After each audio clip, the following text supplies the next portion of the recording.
Today we will take a look at the genre of fairy tales. What makes a fairy tale different from other types of stories? What do fairy tales have in common? From all parts of the world, fairy tales have the same themes and motifs. Some were created by unknown authors long ago before people could read or write. Others were collected and adapted like the ones by the brothers Jacob and Wilhelm Grimm, who gave us Rapunzel, Little Red Riding Hood, Hansel and Gretel. Or Francis Charles Perrault, who gave us Sleeping Beauty and Cinderella. Or Denmark's Hans Christian Andersen, who wrote his own stories such as The Ugly Duckling, The Snow Queen, and The Little Mermaid. But what do all fairy tales have in common? Let us begin with the setting.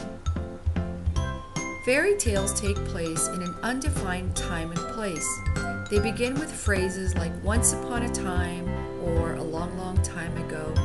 They take place in a kingdom far away in a forest or wood or sometimes a humble cottage. And how about the characters? Well, fairy tale characters share commonalities. The archetypal damsel in distress who needs to be rescued by a heroic knight in shining armor or a valiant prince. There are good characters too. They usually have magic powers and they help the main character.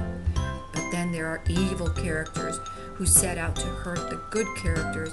But don't worry, those lose out in the end. Another feature of the fairy tale is the recurring pattern. These patterns usually come in sets of 3s or 7s. There are also overarching themes: poverty versus wealth, cleverness versus foolishness, and good versus evil. There are also underlying elements such as sexism, transformation, justice, humility, and wit. And of course, fairy tales teach us lessons and morals.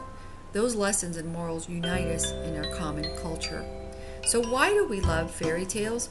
Because they remind us of us. Albert Einstein said, if you want your children to be intelligent, read them fairy tales. If you want them to be more intelligent, read them more fairy tales. And in fairy tales, they lived happily ever after.